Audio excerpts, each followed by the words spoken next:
Assalamualaikum warahmatullahi wabarakatuh. Perkenalkan nama saya Ijang. Saya akan menjelaskan tentang garis dan sudut pada materi SMP kelas 8. Baik, kita langsung masuk ke materinya. Jadi dalam presentasi kali ini kita akan membagi menjadi 4 bagian. Kedudukan dua garis, review sudut, posisi sudut pada garis transversal, teorema pada sudut-sudut tersebut. Baik, pertama, kedudukan dua garis itu ada 4, sejajar, berimpit, berpotongan, dan tegak lurus. Seperti apa itu? Seperti ini. Sejajar itu artinya dua garis ini tidak memiliki perpotongan dimanapun. Bahkan ketika diperpanjang dia tidak memiliki perpotongan. Seperti itu. Nah, berimpit pun begitu, dia seolah searah gitu ya. A dan B itu kan searah. Nah, bedanya dengan sejajar, kalau berimpit itu dia ada di tepat posisi tersebut. Jadi saling nempel seperti itu. Itu garis berimpit. Perpotongan, dia punya satu titik potong.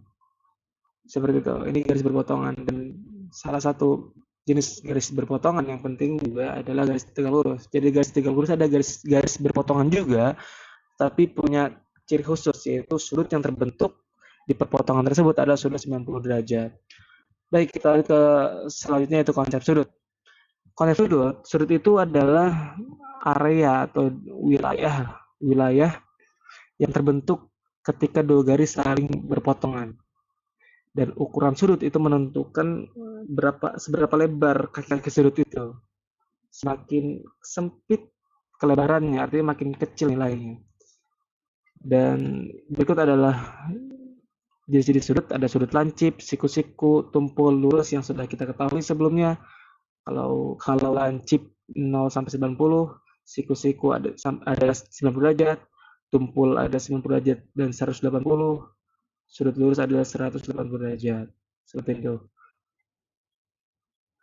Selain itu, kita ada jenis atau ada konsep sudut berpelurus. Sudut berpelurus itu adalah ketika sudut-sudut itu berkumpul akan menghasilkan sudut 180 derajat. Sudut berpenyiku dengan konsep yang sama akan tapi menghasilkan sudut 90 derajat. Selanjutnya kita ingin mengenal apa itu garis transversal. Misal ada dua garis sejar M dan N. Ini ada dua garis sejar dan tidak perlu harus tegak seperti ini ataupun garisnya harus mendatar seperti ini. Seperti ini. Bagaimanapun arahnya, asal dua garis ini sejajar. Nah, ketika dua garis ini sejajar, ada satu garis yang memotong garis tersebut. Nah, garis yang memotong tidak harus tegak seperti ini, boleh agak miring, boleh lebih miring, bahkan boleh lebih sangat miring, gitu. Nah, garis yang memotong ini kita sebut sebagai garis transversal. Nanti ada konsekuensi posisi-posisi tertentu dalam garis transversal ini. N di sini ada garis yang sejajar, T di sini adalah garis transversal yang memotong garis MN ini yang sejajar. Baik, ada beberapa posisi yang penting yang perlu kita ketahui, yaitu sudut luar dan dalam. Seperti ini. Dilihat garis M dan N, ketika sudut itu terletak di antara garis M dan N, kita sebut itu sudut dalam.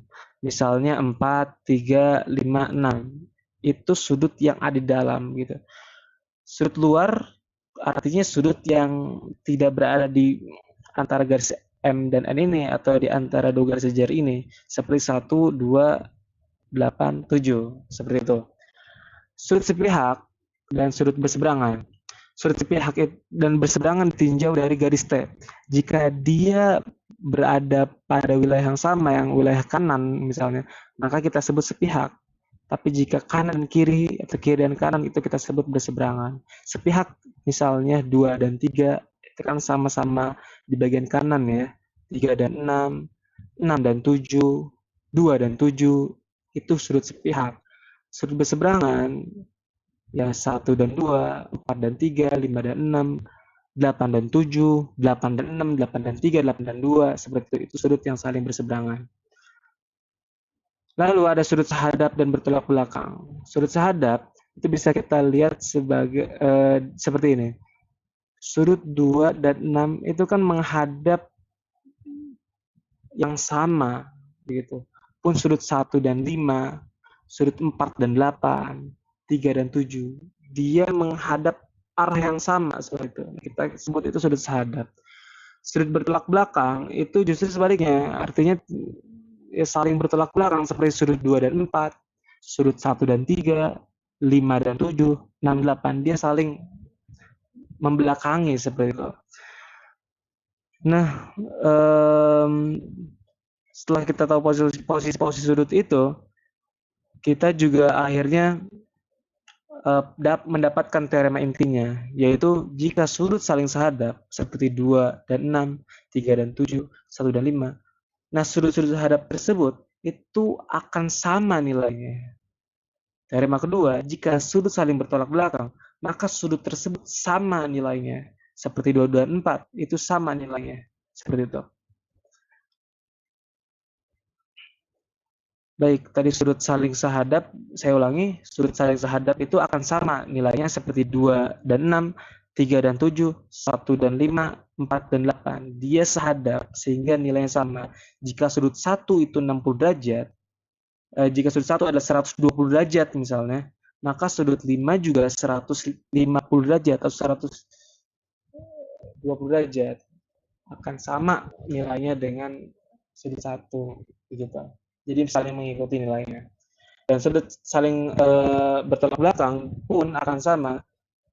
Jika sudut 2 adalah 120 derajat, maka sudut 4 pun seperti itu, 120 derajat. Jika 150, maka sudut yang bertolak belakang pun 150. Seperti itu. Baik, kita coba latihan soalnya. Jadi ada dua garis sejajar yang dipotong oleh sudut transversal seperti garis transversal. Yang ditanya adalah nomor 1, tentukan sudut-sudut A sahadap.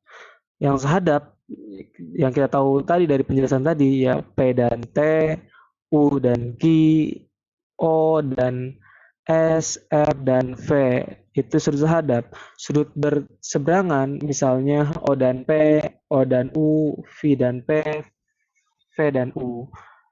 Sudut dalam berseberangan ya sudut dalam kita tinjau di sudut dalam cari yang berseberangan, misalnya sudut dalamnya kita mulai dari R, artinya R ini akan berseberangan dengan Q, R dan Q, lalu R dan T, lalu misalnya S ini akan sudut dalam S dan Q, S dan T gitu. Jadi kita meninjau sudut-sudut yang di dalam saja dan kita cari yang berseberangan seperti itu. Yang kedua ada sudut bertolak belakang, misalnya P dan R, O dan Q, S dan U, V dan T. Seperti itu. Kita lanjut ke nomor 2.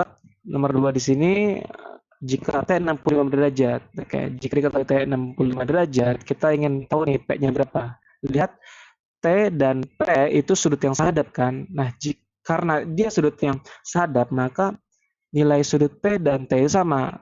T 65 derajat, P juga 65 derajat, seperti itu. Jadi sudut P 65 derajat. Nomor yang ke B adalah sudut Q. Sudut Q itu berapa?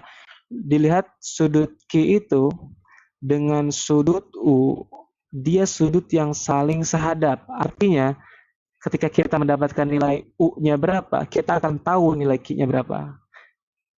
Karena nilainya sama. Jadi sekarang kita tinjau saja sudut U. Sudut U dengan sudut T itu sudut yang saling berpelurus. Jadi jumlah sudut U dan T akan 120 derajat. T kita tahu 65, maka U akan bernilai 115 derajat. Jadi U 165 derajat, U 115 derajat, maka Q pun seperti itu. Jadi B sudut Q berapa derajat? Yaitu 115 derajat. Nah, untuk sudut C dan D, kalian bisa coba latihan untuk memastikan pemahaman kalian tentang materi garis dan sudut ini. Baik, sekian presentasi saya tentang garis dan sudut. Semoga dapat dipahami dan jangan lupa dikerjakan latihannya. Terima kasih.